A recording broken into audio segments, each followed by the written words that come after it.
आज हम लोग सीखेंगे वाइटल साइंस के बारे में। वाइटल साइन क्या है? तो पहला नंबर है कि what are vital signs. Vital signs क्या होते हैं? तो यह एक क्या है? यह एक इंडिकेटर, यह एक क्या है? Indicator of essential body functions, यानी हमारे बॉडी फंक्शंस का यह एक इंडिकेटर होता है वाइटल साइंस की बॉडी मेजरमेंट्स। अब इसमें क्या क्या होता है कि मेजर फिजिकल हेल्थ, इसमें फिजिकल हेल्थ, फिजियोलॉजिकल स्टेटस, ये सब पता चलता है। हेल्प डिटेक्ट मेडिकल प्रॉब्लम्स, इसमें medical problems, monitor well beings, ये सब पता चलता है।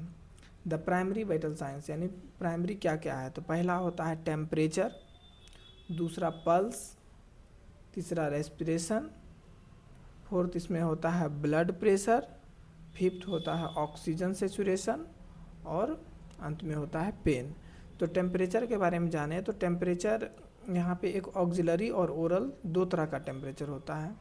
तो नॉर्मली जो है यह 36.5 डिग्री सेल्सियस से लेकर 37.5 डिग्री सेल्सियस के बीच होता है। या फ़ारेनहाइट में बात करें तो 97.7 फ़ारेनहाइट से लेकर 99.5 फ़ारेनहाइट के बीच होता है। वही अगर पल्स की बात करें तो पल्स रेडियल और कैरोटिड दोनों अगर देखें तो नॉर्मल अडल्ट में 60 से 100 बीपीएम होता है। नॉर्मल अडल्ट में कितना होता है? 60 से 100 बीपीएम के बीच होता है। रेस्पिरेशन की बात करें तो रेस्पिरेशन चेस्ट मूवमेंट होता है। इसमें नॉर्मल अडल्ट की बात करें, नॉर्मल अडल्ट में यह रेस्पिरेशन 12 से 20 ब्रीथ्स पर मिनट होता है। और वही अगर ब्लड प्रेशर की बात करें तो ब्लड प्रेशर में सिस्टोलिक और डायस्टोलिक दोनों होता है। तो नॉर्मल जो होता है 120/80 mmHg होता है। और ऑक्सीजन सेचुरेशन नॉर्मल जो होता है 95 से 100% के बीच होता है नॉर्मल। और पेन भी एक मेजर स्केल है। तो यह सब्जेक्टिव एक्सपीरियंस है। अगर बाई चांस जैसे कि इधर है तो यह नो पेन की और वही अगर 10 के आसपास है तो यह मोस्ट यानी रोस्ट पेन के और इशारा करता है। वाइटल साइंस का पहला देखते हैं टेम्परेचर। टेम्परेचर यह किसके द्वारा कंट्रोल होता है? यह हमारे बॉडी के हाइपोथैलेमस के द्वारा कंट्रोल होता है। नॉर्मल अडल्ट रेंज में कितना होता है? तो 36.5 डिग्री सेल्सियस से लेकर 37.5 डिग्री सेल्सियस के बीच होता है। वही अगर फ़ारेनहाइट में देखें तो 97.7 फ़ारेनहाइट से 99.5 फ़ारेनहाइट के बीच होता है। अब साइट समझते हैं कहाँ कहाँ से टेम्परेचर लिया जाता है। सबसे पहला होता है ओरल। तो ओरल यह जो नॉर्मली हम लोग का होता है, अगर डिग्री सेल्सियस में देखें तो 37 डिग्री सेल्सियस होता है। डिग्री सेल्सियस में कितना होता है? 37 डिग्री सेल्सियस। और फ़ारेनहाइट में कितना होता है? 98.6 फ़ारेनहाइट ओरल का। तो एवरेज नॉर्मल हो। दूसरा एक्सिलरी मतलब अंडर आर्म से लिया जाता है। इसका भी एवरेज जो होता है 36.5 डिग्री सेल्सियस से लेकर 90 या 97.7 फ़ारेनहाइट के बीच में होता है। तो एवरेज नॉर्मल इतना है। एक होता है टिम्पैनिक जो ईयर के पास से लिया जाता है। यह भी 37.5 डिग्री सेल्सियस या अगर फ़ारेनहाइट में देखें तो 99.5 फ़ारेनहाइट होता है। एक रेक्टल होता है जो कि मोस्ट एक्यूरेट बताता है। रेक्टल टेम्परेचर क्या मोस्ट एक्यूरेट बताता है, जो कि नॉर्मल अडल्ट में 37.5 डिग्री सेल्सियस या फ़ारेनहाइट में बात करें तो 99.5 फ़ारेनहाइट होता है। इसी में टेम्परेचर एबनॉर्मलिटी में देखें तो फीवर, जिसको मेडिकल टर्म में पायरेक्सिया बोला जाता है, तो नॉर्मल यह 38 डिग्री सेल्सियस से अगर ज़्यादा हो तो यह पायरेक्सिया का सिचुएशन है। या अगर फ़ारेनहाइट में 100.4 डिग्री फ़ारेनहाइट से ज़्यादा है तो यह पायरेक्सिया का सिचुएशन है। दूसरा होता है हाइपोथर्मिया। हाइपोथर्मिया में क्या देखा जाता है कि अगर हमारा बॉडी टेम्परेचर 35 डिग्री सेल्सियस से भी अगर कम है तो वह हाइपोथर्मिया की कंडीशन है। या फिर 95 फ़ारेनहाइट से भी कम है तो यह सिचुएशन होता है। अब है टेम्परेचर को क्या क्या इफ़ेक्ट कर सकता है। पहला कार्डियक रिदम। कार्डियक रिदम मतलब कि सुबह के समय या फिर रात में जो होता है हमारा बॉडी टेम्परेचर लो होता है दोपहर के समय हमारा बॉडी टेम्परेचर ज़्यादा होता है। दूसरा फैक्टर है एक्सरसाइज। एक्सरसाइज के कारण भी हमारा बॉडी टेम्परेचर फ्लक्चुएट होता है। हार्मोन्स, एज, ये सभी इसको अफेक्ट करता है। अब इसी में आते हैं, दूसरा है पल्स। पल्स मतलब हुआ हार्ट रेट। तो हार्ट रेट यानी पल्स कहाँ कहाँ से हम लोग ले सकते हैं? एक होता है radial pulse, brachial pulse, femoral pulse, carotid से भी ले सकते हैं, एपिकल और पेडल, यानी कि यहाँ से इतना ले सकते हैं। तो नॉर्मल अगर याद रखें हम तो न्यू बॉर्न बेबी में यह कितना होता है? तो 120 से 160 के बीच होता है। इन्फेंट में कितना होता है? इन्फेंट में 100 से 120 के बीच होता है और चिल्ड्रेन में 70 से 120 के बीच होता है और नॉर्मल अडल्ट में 60 से 100 के बीच होता है पल्स रेट और एथलीट में 40 टू 60 के बीच होता है। अब है कि इसमें क्या क्या देखा जाता है? The 3 features. पहला नंबर उसका रेट देखा जाता है यानी नंबर ऑफ बीट्स। दूसरा उसका रिदम देखा जाता है कि क्या रेगुलर है, इरेगुलर है, किसी तरह का चेंजेस भी है। थर्ड उसका वॉल्यूम देखा जाता है कि किस प्रकार का वॉल्यूम है, स्ट्रॉन्ग है या वीक पल्स है। अब पल्स एबनॉर्मलिटीज यानी क्या क्या चेंजेस देखने को मिलता है। अगर हमारा पल्स रेट 100 से एबव है यानी कि 100 बीपीएम से भी एबव है तो वह कौन सा सिचुएशन है? टैकीकार्डिया। टैकीकार्डिया में यह देखा जाता है। और वही अगर हमारा पल्स रेट 60 से भी कम है तो वह क्या कंडीशन है? ब्रेडिकार्डिया। और एरिथमिया किसे कहा जाता है? एरिथमिया में इरेगुलर हार्ट बीट यानी हमारा हार्ट बीट जो होता है इरेगुलर हो जाता है। अब इसका नेक्स्ट है रेस्पिरेशन। रेस्पिरेशन में क्या क्या देखा जाता है? तो रेस्पिरेशन नॉर्मल अगर समझें तो न्यू बॉर्न बेबी का रेस्पिरेशन कितना होता है? 30 टू 60। इन्फेंट में कितना होता है? इन्फेंट में 20 टू 40 और चिल्ड्रेन में यह 80 टू 30 के बीच होता है और अडल्ट्स में 12 से 20 के बीच होता है और ओल्डर अडल्ट्स में 12 से 18 के बीच होता है। अब है कि इसके 4 फीचर्स क्या क्या ध्यान दिया जाता है? तो फर्स्ट रेट यानी number of breath in 1 minute, यह ध्यान दिया जाता है। दूसरा rhythm, regularity of the pattern, ये ध्यान दिया जाता है कि रेगुलर है या इरेगुलर है। तीसरा डेप्थ देखा जाता है कि वॉल्यूम ऑफ इंस्पायर्ड यानी कि डीप है या नॉर्मल है या सैलो है। और फोर्थ उसका एफर्ट देखा जाता है कि यह किस प्रकार का, क्वाइट है या लेबोर्ड है या नॉर्मल। अब एबनॉर्मलिटी इसमें भी देखने को मिलता है। अगर हमारा रेस्पिरेशन रेट 20 से एबव है तो वह क्या कौन सा सिचुएशन है? टैकीपीनिया। और टैकीपीनिया कब देखने को मिलता है? एक्सरसाइज, फीवर या पेन में यह सिचुएशन देखने को मिलता है। दूसरा सिचुएशन होता है ब्रेडीपीनिया। ब्रेडीपीनिया का मतलब हुआ हमारा रेस्पिरेशन रेट अगर 12 से भी लेस है यानी कम हो गया तो यह ब्रेडीपीनिया की सिचुएशन है। ऐसा कब होता है? तो ऐसा deep sleep, drugs, brain injury के कारण होता है। थर्ड है डिस्पेनिया। डिस्पेनिया का मतलब हुआ शॉर्टनेस ऑफ ब्रीथ यानी कि इसका शॉर्टनेस हो जाता है और एपीनिया का मतलब सेसेशन ऑफ ब्रीथ यानी बीच में रेस्पिरेशन रुक जाता है। अब आते हैं नेक्स्ट जो कि है ब्लड प्रेशर। ब्लड प्रेशर में यहाँ 2 चीज़ ध्यान दिया जाता है, एक सिस्टोलिक और एक डायस्टोलिक प्रेशर। एक प्रेशर क्या होता है? सिस्टोलिक प्रेशर और एक डायस्टोलिक प्रेशर। तो न्यू बॉर्न बेबी में यह कितना होता है? 60 टू 90 होता है और इन्फेंट में यह कितना होता है?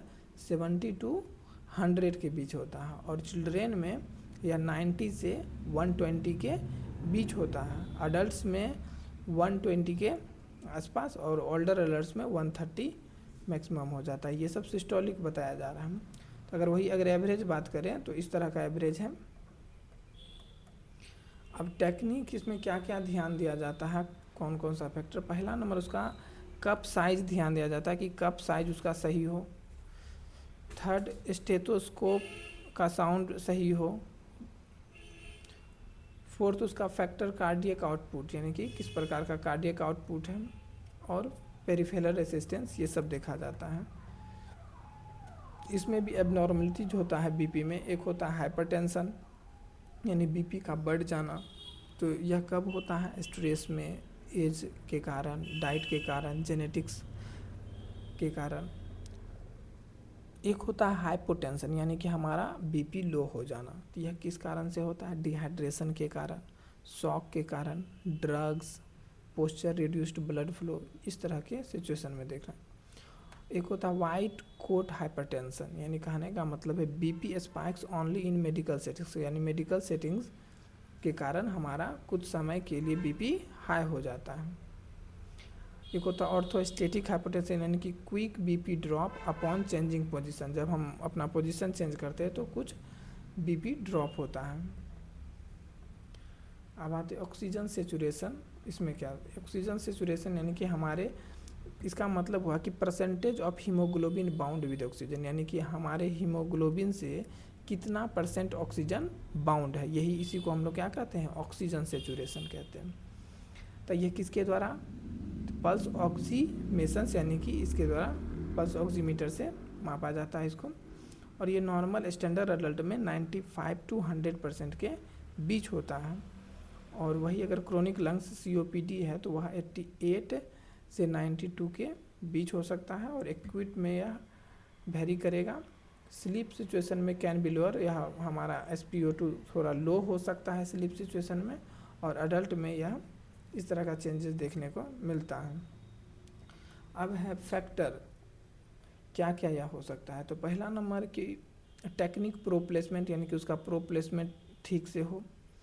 दूसरा कि मॉनिटरिंग सिग्नल स्ट्रेंथ किस प्रकार का है। फैक्टर हीमोग्लोबिन लेवल्स, यह भी मायने रखता है। और फोर्थ फैक्टर परफ्यूजन, यानी कि कोल्ड एक्सट्रीमिटीज, ये सब कुछ चेंज हो सकता है वैल्यू में।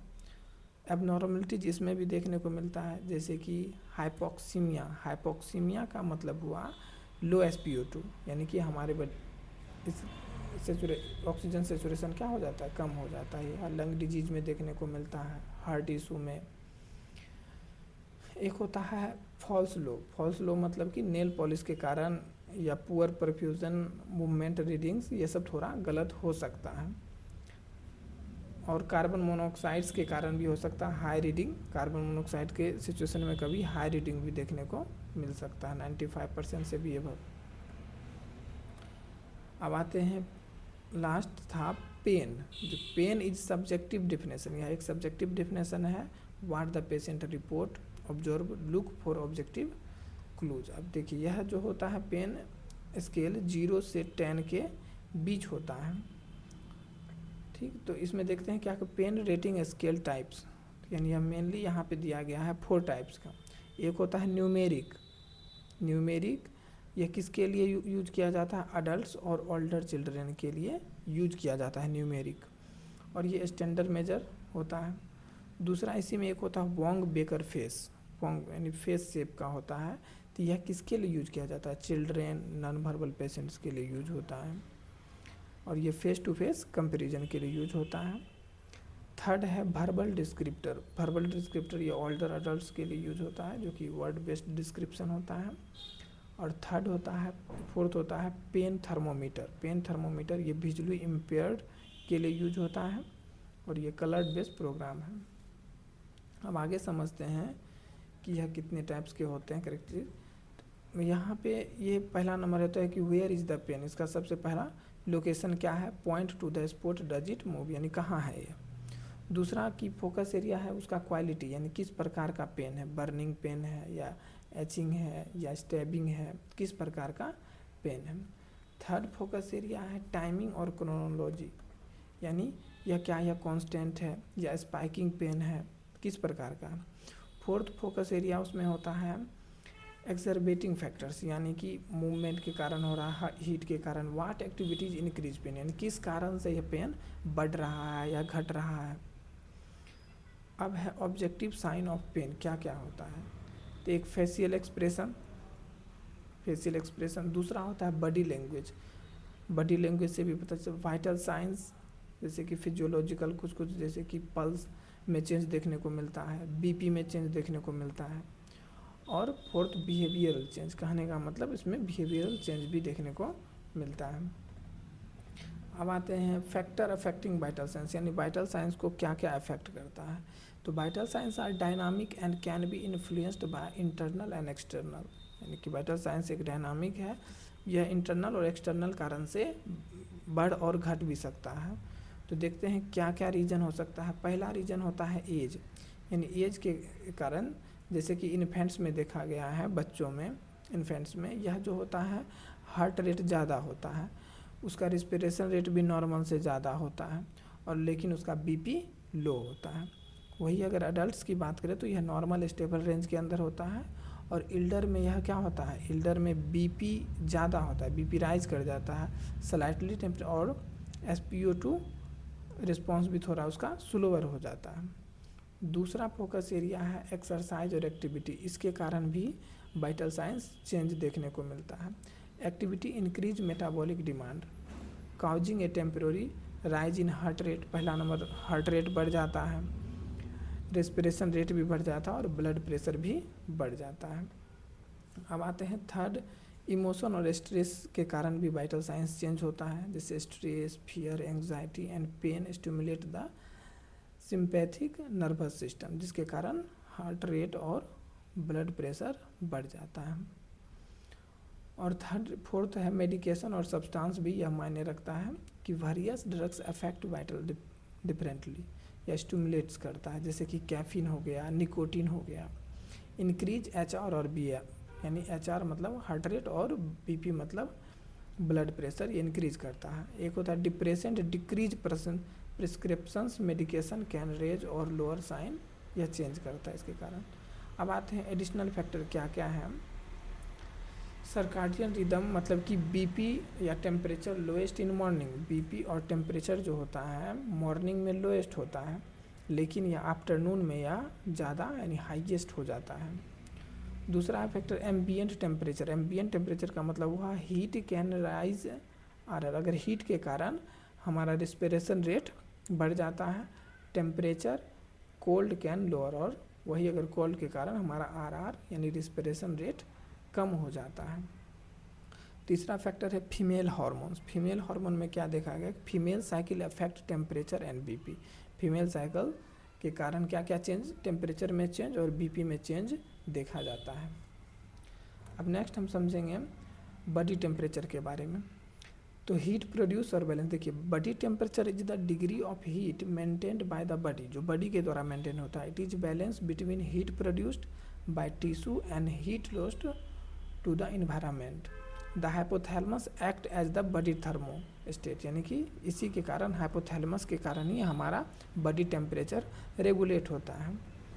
तब इसमें समझते हैं फोकस एरिया या हीट प्रोडक्शन, यानी कि जनरेटेड बाय, जैसे कि सेल मेटाबॉलिज्म के कारण, मसल्स एक्टिविटी के कारण हीट जनरेट होता है, थायरॉक्सिन हार्मोन के कारण हीट जनरेट होता है।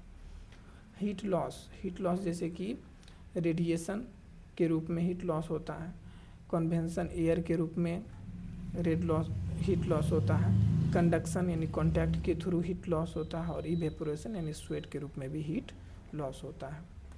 फोकस एरिया समझे तो ओरल का जो होता है नॉर्मली 36.4 से लेकर 37.3 डिग्री सेल्सियस के बीच होता है, और एक्सिलरी का जो होता है 35.8 से लेकर 36.9 के बीच होता है, और रेक्टल टेम्परेचर जो होता है नॉर्मल 36.7 से लेकर 37.8 के बीच होता है, और टिम्पैनिक जो होता है 36.4 से लेकर 37.4 के बीच होता है।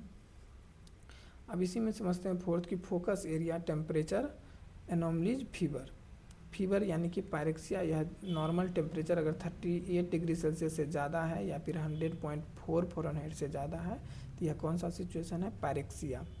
इसी में दूसरा सिचुएशन होता है हाइपोथर्मिया यानी कि जब हमारा बॉडी टेम्परेचर 35 डिग्री सेल्सियस से भी कम हो जाए या 95 फ़ारेनहाइट से भी कम हो जाए तो यह कौन सा कंडीशन है, हाइपोथर्मिया का। Hyperthermia, hyperpyrexia. जब नॉर्मली बहुत ज़्यादा यानी कि 41 डिग्री सेल्सियस से भी ज़्यादा हो जाए तो यह कौन सा सिचुएशन है, हाइपरथर्मिया या हाइपरेक्सिया। अब पल्स के बारे में कुछ है कि pulse is the rhythmic expansion of arteries with each heart beats, it measure heart rate, इससे हार्ट रेट पता चलता है, रिदम पता चलता है, strength, the heart beat is initiated by the heart natural pacemakers, ऐसे नोड के थ्रू। अब कॉमन पल्स साइट्स कौन कौन से हैं, तो कॉमन पल्स साइट्स जो हैं जैसे कि कैरोटिड, कॉमन पल्स साइट कौन कौन से हैं, कैरोटिड जो कि नेजोकेटेड नेक के पास होता है, दूसरा होता है रेडियल साइट्स, उसके बाद यहाँ है ब्रेंकियल यानी इनर एल्बो में, और एक होता है फीमोरल साइट और एक डोर्सेलिस पेडिस, ये हो गया। पल्स कैरेक्टर इसमें 3 आर यानी कि देखा जाता है कि पहला रेट जो कि नॉर्मली 60 से 100 के बीच होना चाहिए, रिदम रेगुलर है या इरेगुलर है, रेगुलर इसका है या फिर इरेगुलर है। तीसरा उसका क्या चीज़ चेक किया जाता है, वॉल्यूम स्ट्रेंथ, किस प्रकार का स्ट्रॉन्ग बाउंडिंग है या वीक थ्रेडी बाउंडिंग है, ये सब देखा जाता है। Focus area factor affecting pulse, अब पल्स को क्या क्या अफेक्ट करता है, एक एक्सरसाइज के कारण थोड़ा चेंज देखने को मिल सकता है, इमोशंस, एज, मेडिकेशंस। अब फोकस एरिया पल्स एबनॉर्मलिटीज, अगर फास्ट रेट है, पल्स रेट फास्ट है यानी 100 से प्लस है तो वह टैकीकार्डिया सिचुएशन है, और वही अगर 60 से भी कम है तो यह ब्रेडीकार्डिया सिचुएशन है। Irregular rhythm arrhythmia, jacked EKG trace, unpredictable pulse pattern, और टेक्निक इस तरह का है 60 second count for 60 second if irregular, अगर इरेगुलर है तो 60 सेकेंड तक चेक किया जाता है, और for an accurate apical pulse assessment, और एक्यूरेट के लिए एपिकल पल्स चेक किया जाता है। अब रेस्पिरेशन के बारे में समझेंगे, तो रेस्पिरेशन क्या है, तो यह respiration is the automatic process of exchange of gas, oxygen और कार्बन डाइऑक्साइड का एक्सचेंज होता है between the atmosphere and body cells, it involves ventilation यानी इनहेलेशन और exhalation, internal and external respiration. अब इसके बारे में समझे तो मैकेनिज्म ऑफ ब्रीदिंग क्या होता है, एक होता है इनहेलेशन और एक होता है एक्सहेलेशन, ये। और रेस्पिरेशन करेक्टर इसमें भी 3R ध्यान दिया जाता है, 3R मतलब पहले उसका रेट देखा जाता है क्या यह नॉर्मल है 12 से 20 के बीच, दूसरा रिदम चेक किया जाता है कि क्या यह रेगुलर है या इरेगुलर है, और थर्ड उसका डेप्थ देखा जाता है कि यह डीप है कि नॉर्मल है कि शैडो है। थर्ड क्या चेक किया जाता है, फैक्टर अफेक्टिंग रेस्पिरेशन, कहने का मतलब है रेस्पिरेशन को क्या क्या इफेक्ट करता है, एक्सरसाइज के कारण भी थोड़ा चेंज देखने को मिल सकता है, इमोशंस, पेन, मेडिकेशन। और एबनॉर्मलिटी इसमें रेस्पिरेशन में क्या क्या देखने को मिलता है, टैकीकार्डिया, जब हमारा रेस्पिरेशन रेट 20 से ज़्यादा है तो यह टैकीपीनिया है, वही अगर 12 से भी कम है तो यह ब्रैडीपीनिया है। अब एक सिचुएशन होता है डिस्पेनिया यानी कि शॉर्टनेस ऑफ ब्रीथ, यानी कि लेबर्ड ब्रीदिंग चेस्ट, डिफिकल्टी और लेबर्ड ब्रीदिंग, अब्सेंस ऑफ ब्रीदिंग, और वही अगर ब्रीदिंग अब्सेंस है तो वह कौन सा सिचुएशन है, एपीनिया। इसमें टेक्निक क्या है कि काउंट सबडल फॉर 60 सेकेंड्स और 30 to 2 या 30 करके 2 कीजिए regular, note count subtly after pulse assessment while keeping hand on wrist so patient is unaware. अब नेक्स्ट आता है ब्लड प्रेशर। ब्लड प्रेशर में तो ब्लड प्रेशर क्या है, तो blood pressure is the force of blood pushing against the walls of the arteries, it is a key measure of cardiovascular health reflecting कार्डियस्टिंग cardiac output and peripheral resistance. अब इसमें समझते हैं अंडरस्टैंडिंग बीपी कंपोनेंट्स, इसमें एक होता है systolic, systolic का मतलब हुआ peak pressure during ventricular contraction, ventricular contraction के कारण जो प्रेशर होता है वो सिस्टोलिक हुआ। वही अगर डायस्टोलिक की बात करें तो यह minimum pressure when ventricles are resting, जब वेंट्रिकल्स रेस्टिंग में होता है तो वह डायस्टोलिक हुआ। तो एक प्रेशर सिस्टोलिक होता है और एक डायस्टोलिक होता है। नॉर्मल रेंज कितना होता है, तो नॉर्मल रेंज की बात करें तो पहला नंबर इसका यूनिट mmHg में होता है, जिसका मतलब हुआ millimetres of mercury. Normal adult में यह जो होता है 120/80 के बीच होता है। अब क्या क्या है जिसके कारण अफेक्ट हो सकता है, तो एक्सरसाइज के कारण बीपी में कुछ चेंजेस देखने को मिलता है, stress hormone, diet, salt intake, age, weight, ये सब भी के कारण बीपी में कुछ चेंजेस देखने को मिलता है। अब क्या क्या एरिया चेक देखा जाता है कि देखिए, अगर हमारा नॉर्मल से ज़्यादा है जैसे कि 130/80 या 140/90 तो यह हाइपरटेंशन सिचुएशन है। वही अगर लो है जैसे 90/60 है तो यह कौन सा सिचुएशन है, हाइपोटेंशन यानी कि लो बीपी। अब है एलिवेटेड बीपी यानी कि जैसे 120/120 सिस्टोलिक हो गया और 80 डायस्टोलिक, तो यह इस तरह का सिचुएशन है। अब इसका टेक्निक क्या है मेजर करने का कि यूज ए प्रॉपर कप साइज, पहला नंबर कप साइज प्रॉपर होनी चाहिए, प्लेस ऑन अपर आर्म, इसे अपर आर्म पे रखिए, एट हार्ट लेवल, ध्यान रहे कि वह हार्ट लेवल के पास होना चाहिए, patient must be seated and relaxed for 5 minutes and take multiple reading if need. अब एक और है ऑक्सीजन सेचुरेशन, इसमें क्या देखा जाता है, oxygen saturation is the percentage of haemoglobin in the blood, यानी हमारे ब्लड हीमोग्लोबिन में कितना % ऑक्सीजन बाउंड है, बंधा हुआ है, that is located with oxygen. It is a critical indicator of respiratory function, cardiac output and peripheral resistance. अब इसमें क्या क्या देखा जाता है, understanding SpO2 components, haemoglobin and oxygen. तो बाउंड यानी ऑक्सीजनेटेड, अनबाउंड मतलब डीऑक्सीजनेटेड। जो बाउंड है वो ऑक्सीजनेटेड है ब्लड है, और जिसमें नहीं बाउंड है वो क्या हो जाएगा, deoxygenated. Haemoglobin, each haemoglobin can hold up 4 oxygen molecule, यानी कि हर एक हीमोग्लोबिन जो है मैक्सिमम 4 ऑक्सीजन मोलिक्यूल्स को होल्ड कर सकता है। अब दूसरा आते हैं कि the normal range and units, अगर बात करें तो हेल्दी SpO2 रेंज जो होता है नॉर्मल 95 से 100% के बीच होता है, और ये पल्स ऑक्सीमीटर से पता चलता है। अब फोकस एरिया क्या क्या है, किस किस के कारण चेंज देखने को मिल सकता है, पुअर परफ्यूज़न यानी कि टेम्परेचर चेंज या कोल्ड हॉट, ये सब के कारण भी कुछ चेंजेस देखने को मिलता है। दूसरा मोशन मूवमेंट, तीसरा है नेल पॉलिश के कारण भी कुछ चेंजेस देखने को मिल सकता है, और लो हीमोग्लोबिन एनीमिया। अब है कि इसमें एबनॉर्मलिटी क्या क्या देखने को, एक होता है हाइपोक्सीमिया यानी कि लो SpO2, एक हो इसी में अगर बात करें तो इसमें दिया हुआ है 90% से अगर